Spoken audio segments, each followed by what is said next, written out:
Every story hides a secret. Welcome to Silent Revenge Stories. There are some things in life that are irreplaceable. A memory, a loved one, or, in my case, a ring. Not just any ring, but a legacy, a symbol of a love story that spanned half a century.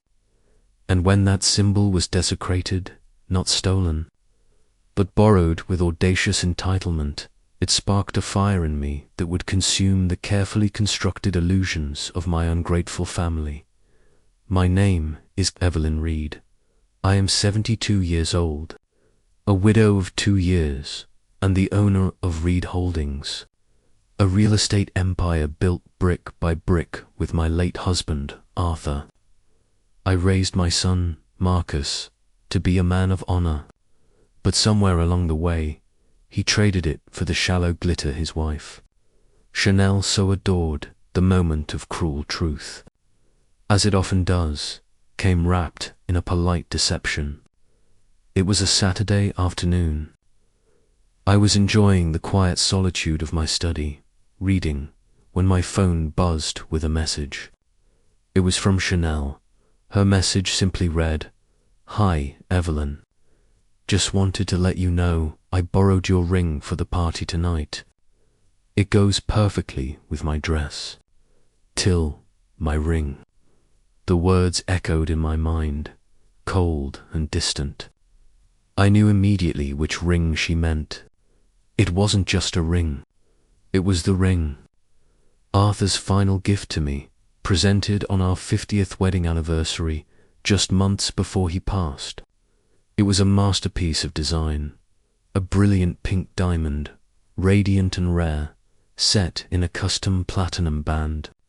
Its value, both sentimental and monetary, was immeasurable. Borrowed, not asked for.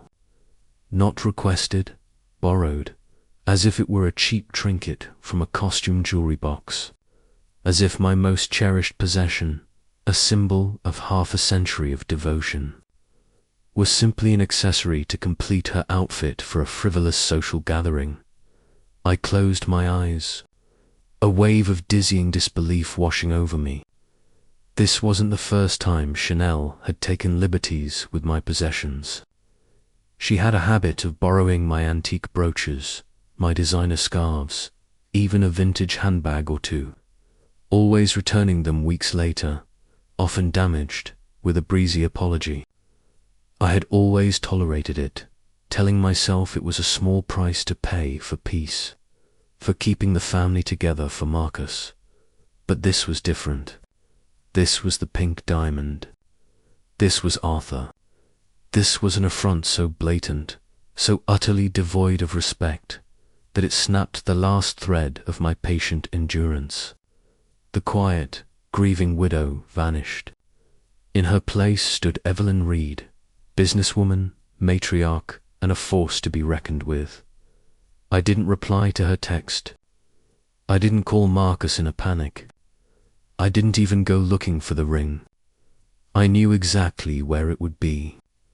In the vault of my walk-in closet, nestled securely in its velvet box. It always was. Except for today, I walked to my closet, my steps steady. The vault door, usually open a crack, was tightly shut. I entered the code. The heavy door swung open. The velvet box was gone. A cold, hard fury settled in my chest. She hadn't borrowed it. She had stolen it. She had brazenly entered my private sanctuary, opened my personal vault, and taken what was not hers. The sheer audacity of it, coupled with her casual, mocking text, was a declaration of war. My first call was not to Marcus. It was to Elijah Vance, my lawyer, my late husband's best friend, and the only man I trusted implicitly. "Elijah," I said, my voice as cold and clear as crystal. "It's Evelyn. It's time. The monarch protocol is in effect." There was a sharp intake of breath on the other end of the line. Elijah knew what that meant. Monarch Protocol was the code name Arthur had given to his ultimate contingency plan, a meticulously crafted legal and financial maneuver designed to protect his legacy from the greed he feared would one day consume our son. It was triggered only by an act of absolute, undeniable betrayal against me. "What has she done?" Elijah asked, his voice grim. "She just sent me a text message," I replied, my voice devoid of emotion. "She informed me she borrowed my pink diamond ring for a party tonight. That ring, Elijah, is worth $3 million. And she didn't just borrow it. She stole it from my locked vault. I want you to register the theft of that ring with the police immediately. File a full report. Include the exact value." "Evelyn," he said, a note of caution in his voice, "are you absolutely certain about this? This will tear the family apart. The family they built on lies and disrespect is already torn apart." "Elijah," I said, "this is not about a ring. This is about a complete and utter lack of boundaries, respect, and morality. It is about a son who allows his wife to treat his mother like a doormat. Arthur saw this coming. He left me the means to fight back, and tonight I will use them." "Consider it done," Elijah said, his voice now resolute. "The police will be notified within the hour. Do you wish for them to proceed with an immediate recovery?" "Yes," I confirmed. "I want them to recover it at the party. I want it to be public. I want her humiliation to be as profound as her disrespect." "As you wish, Evelyn." "And the rest of the Monarch Protocol?" he asked. "Initiate all phases," I said without hesitation.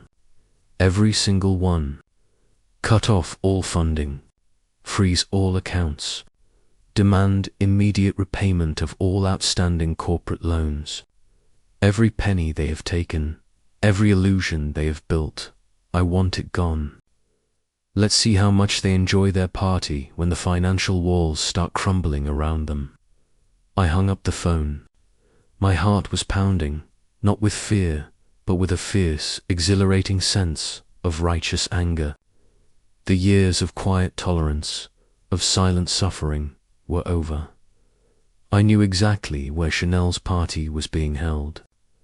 It was at the grandest ballroom in the city's most exclusive hotel, the St. Regis, a place where opulence reigned and appearances were everything.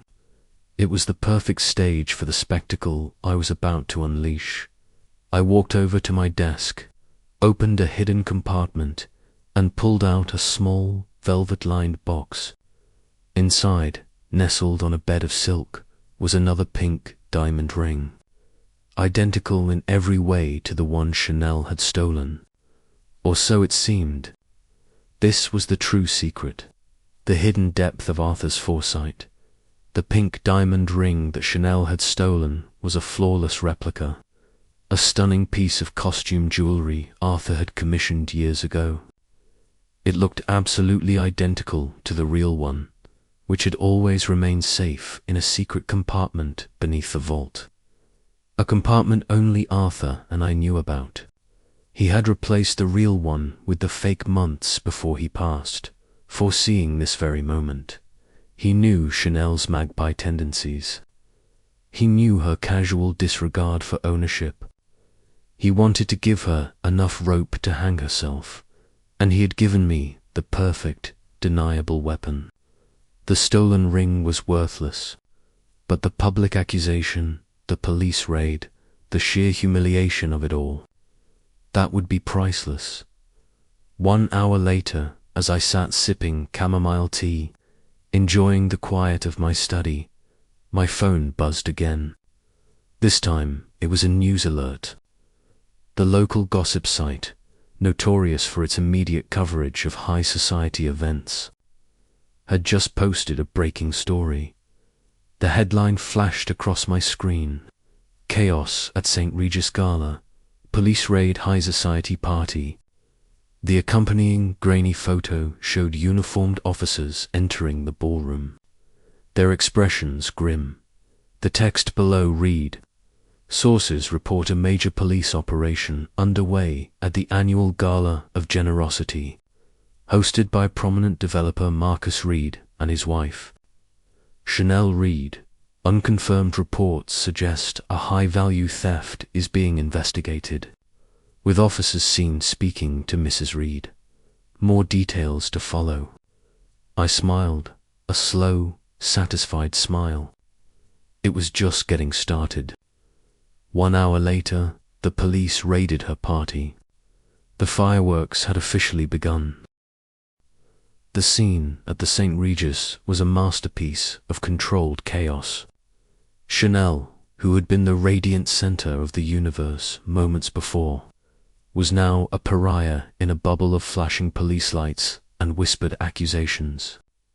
The guests, her so-called friends, kept a safe distance, their faces a mixture of morbid curiosity and thinly veiled glee. Nothing excites high society more than the spectacular fall of one of its own. "This is a ridiculous misunderstanding," Chanel insisted to the 2 stern-faced detectives who had escorted her to a private salon off the main ballroom. Her voice was a high, brittle thing on the verge of shattering. "That ring belongs to my mother-in-law. It's a family matter." "Ma'am," the older detective, a man named Harris, said with weary patience, "we have a formal report of a stolen item valued at $3 million. The item was reported missing from a locked vault at Mrs. Evelyn Reed's residence. You are currently wearing a ring that matches its exact description. We need you to come with us to the station to answer some questions." The station. The words came out as a strangled squeak. "You can't be serious. Do you know who I am? My husband is Marcus Reed." Marcus, who had been trying to use his name and influence to make this all go away, was finding every door slammed in his face. His calls to the police commissioner went unanswered. His attempts to intimidate the detectives were met with impassive stares. He was a king who had just discovered his decrees were worthless. The true nightmare, however, began with a buzz from his phone. It was the CFO of Reed Holdings, his voice frantic. "Marcus, all of our primary accounts are frozen. A directive just came down from the trustees' legal counsel. All credit lines are suspended. I can't even process payroll." As Marcus was reeling from this financial body blow, a hotel manager approached him, his face a mask of polite but firm insistence. "Mr. Reed, sir, there seems to be an issue with the corporate card on file for this event. It has been declined. In front of the remaining guests, in front of the police, in front of his entire world, Marcus Reed was told he couldn't pay his bill. The public humiliation was absolute, a searing brand on his reputation at the police station. Under the harsh fluorescent lights, Chanel's arrogance finally crumbled. When they asked her to hand over the ring for evidence, she did so with trembling hands. A certified gemologist was brought in to verify the stone. After a tense 20 minutes of examination, the gemologist looked up, his expression one of pure confusion. "Detective," he said, "I don't know what to tell you. This is a brilliant piece. The craftsmanship is superb, but it's a fake. A very, very good one, but a fake nonetheless. It's cubic zirconia and platinum-plated silver. Its value is maybe $5,000, not $3 million. The room fell silent. Chanel stared at the ring, then at the detectives, her mind refusing to process the information.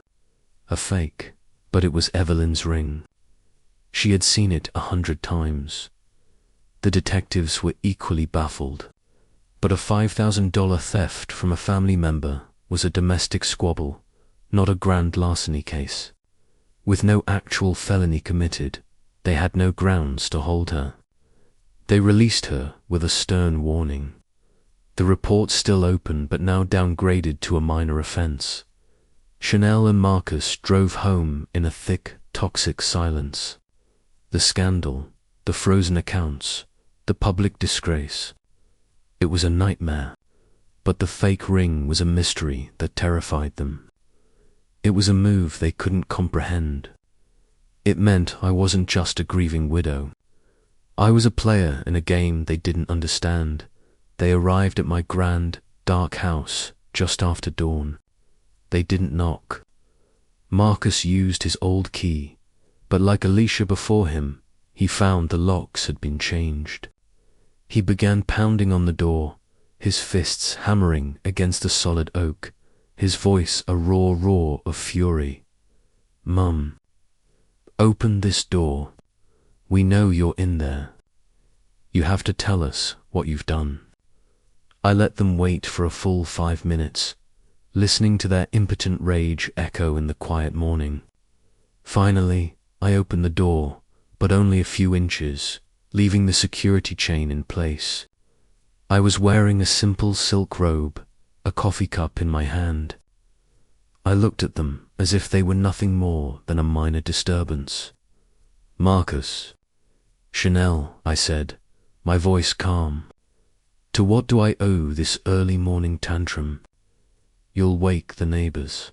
You humiliated us." Chanel shrieked, her face pale and tear-streaked. "You sent the police to my party. You told them I stole a $3 million ring." "I did no such thing," I replied evenly. "I reported a theft. You were the one wearing the stolen item. The fact that you were at a party is incidental." I took a slow sip of my coffee. "And as for the value, I simply gave the police the last appraised value of the ring from my insurance documents.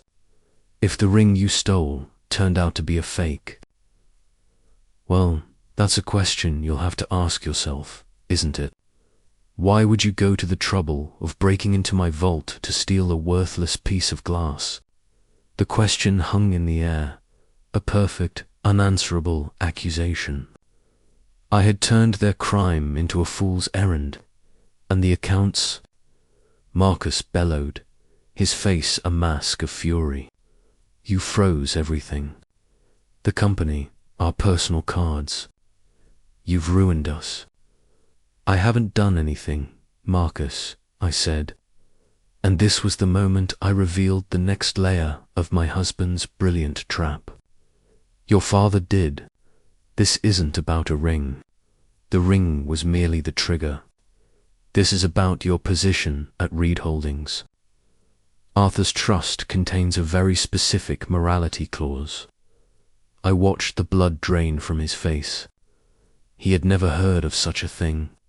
"The clause states," I continued, reciting the words Elijah and I had rehearsed, "that should the acting president of the company, you, engage in any act deemed a gross betrayal of family trust or bring public scandal upon the Reed name, your executive position and your seat on the board are to be immediately and automatically forfeited. By allowing your wife to steal from your mother and creating a public spectacle, you have triggered that clause. As of 9 a.m. this morning, the board was notified. You are unemployed?" He stared at me, speechless. He hadn't just lost his allowance. He had lost his job, his title, his entire identity. He was nothing. "This is all your fault," Chanel screamed, turning on him. "You were supposed to have this handled. You said she was a weak old woman." "Shut up, Chanel," he roared back, his panic finally exploding into pure rage. "Oh, it gets worse," I said, my voice a soft, deadly whisper. I held up my phone, displaying a single, damning photo. It was a picture of Marcus, taken last year, shaking hands with a notoriously corrupt city councilman on a private yacht. Arthur was a meticulous man. He kept records of everything, including the consulting fees you paid to certain officials to get your construction projects approved, the kickbacks, the bribes. I let him see the abyss opening up before him. The morality clause is quite broad, Marcus. It also covers illegal activities. The police may have lost interest in a fake ring, but I imagine the district attorney's office will be very interested in this. This was no longer about family. This was about prison. The final, terrifying piece of the puzzle fell into place for him. Arthur hadn't just protected me. He had built a cage for his own son, and I held the key. "What do you want?" Marcus whispered, his voice hoarse, all the fight gone out of him. "What do you want from us?" I looked at my son, this broken, pathetic man who had chosen greed over love, and I delivered my ultimatum. "You have 24 hours, I said, my voice leaving no room for negotiation. "You will return every single item you and your wife have borrowed from me over the years. You will sign a public letter of apology, not to me, but to the guests of your party for the misunderstanding, and you will sign these." Through the small opening in the door, I slid a folder onto the porch. "Those are your full and final resignations from Reed Holdings, and a legal agreement waiving any and all future claims to the Reed estate. You will walk away with nothing but the clothes on your backs. And if we don't?" he asked, his voice barely a whisper. "If you don't," I replied, my gaze as hard as the diamond he thought his wife had stolen, "then I will not only proceed with the theft charges, but I will personally deliver a copy of your father's entire file on your creative accounting. To the DA, you will be trading your designer suits for a prison jumpsuit. The choice is yours." I closed the door, leaving them on my porch with the ruins of their lives at their feet. The game was almost over. The final move was theirs. The 24 hours I gave them stretched into an eternity of silence. I didn't know if they were plotting, fleeing, or simply collapsing under the weight of their own ruin. But the next morning, a call came from Elijah. "They're here, Evelyn," he said, his voice flat and professional. "In my conference room. They're ready to sign." I didn't go. My presence wasn't necessary. This was not a negotiation. It was a surrender. Elijah handled the proceedings with the cold, efficient precision of a surgeon removing a tumor. He described the scene to me later. Chanel, hidden behind dark sunglasses, her body trembling with a silent, impotent rage. Marcus, a hollowed-out shell of the man he pretended to be, his hand shaking so badly he could barely hold the pen. They signed everything. The public apology, which would be released to the press that afternoon, the full resignation from Reed Holdings, and the final, devastating document waiving all rights to the Reed family estate, now and forever. In exchange, I kept my promise.